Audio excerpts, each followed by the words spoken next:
Factores de formación del suelo. Las características del suelo están determinadas por la interacción de 5 factores principales de su formación.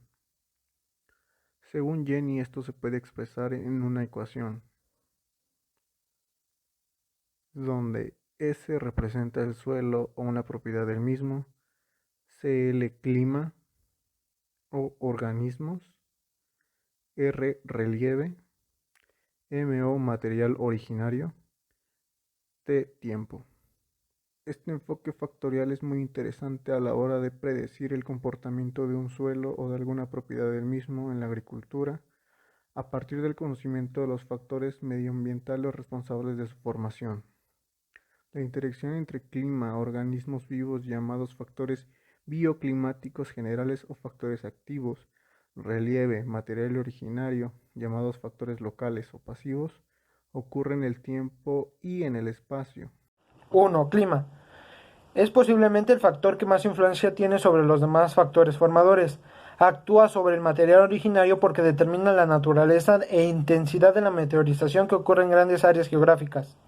También ejerce influencia sobre los organismos vivos y en alguna medida sobre los factores relieve y edad, a través de su relación con los procesos erosivos y de deposición de materiales de suelo. Los dos elementos climáticos más importantes que han sido correlacionados con las propiedades de los suelos son la precipitación efectiva y la temperatura, ya que ambas afectan la velocidad de los procesos físicos, químicos y biológicos. Precipitación efectiva es aquella parte de la lluvia que ingresa efectivamente al suelo. Esta cantidad de agua que ingresa al suelo y se mueve a través del mismo y está determinada no solo por la precipitación anual total, sino también por otros 4 factores: distribución estacional de la precipitación, temperatura y evaporación, topografía y permeabilidad. Temperatura. Actúa duplicando la velocidad de las reacciones químicas por cada aumento de 10 grados Celsius. Junto a la humedad del suelo, la temperatura tiene influencia sobre el contenido de materia orgánica del suelo y tiene un rol muy importante en el balance entre el crecimiento de las plantas y la descomposición microbiana. Si las temperaturas son altas y el agua es abundante en el perfil, el proceso de meteorización y lavado serán máximo. Los suelos poco desarrollados de los climas fríos contrastan con los perfiles profundos fuertemente meteorizados de las áreas tropicales. Organismos vivos. La acumulación de materia orgánica, la descomposición biológica de la misma, el reciclaje de nutrientes y la estabilidad de la estructura son ejemplos de la actividad de los organismos presentes en el suelo. La vegetación también actúa como agente protector del impacto de la gota de lluvia, reduce la velocidad de escurrimiento y la erosión y hace más lenta la remoción de los minerales desde la superficie hacia las capas inferiores del subsuelo. Por otra parte, los ácidos orgánicos producidos a partir de ciertos tipos de hojarasca de plantas contienen hierro y aluminio en solución, que forman complejos que aceleran el movimiento descendente de estos metales y su acumulación en el horizonte B. El tipo de vegetación también influye sobre el reciclado de cationes en el suelo. El material originario tiene una gran influencia en las propiedades de los suelos jóvenes, tales como color, textura, estructura, mineralogía y pH. La textura, a su vez, influye en la permeabilidad del suelo, en la percolación del agua y, por consiguiente, en los procesos de transporte de partículas de suelo y de nutrientes. Jenny define al material original como el estado del sistema suelo al tiempo de cero formación. A medida que transcurre el tiempo, los efectos del material de origen van disminuyendo, aun cuando persistan algunos de ellos en los suelos viejos. 4. Relieve. La topografía es determinante para la precipitación efectiva, ya que influye fuertemente en la relación infiltración-escurrimiento. También determina la magnitud de la influencia de la capa freática en la génesis del suelo. Los suelos permeables que se encuentran en áreas de poca pendiente reciben e infiltran casi todo el agua de lluvia.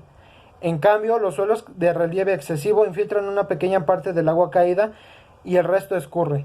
Entonces, las depresiones y áreas bajas reciben agua adicional, subiendo el nivel de la capa freática y ocurriendo una génesis de suelo distinta a la que se esperaría para las precipitaciones de la región.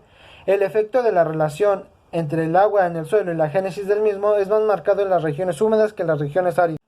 El relieve se relaciona con varias propiedades del suelo, tales como la profundidad y espesor del horizonte A y del solum, el régimen hídrico del perfil, el color del suelo, el pH, el contenido de sales solubles, la temperatura del suelo, entre otros. considerado como un factor de formación del suelo es en realidad una variable independiente, ya que no está influenciada por ningún otro factor ambiental.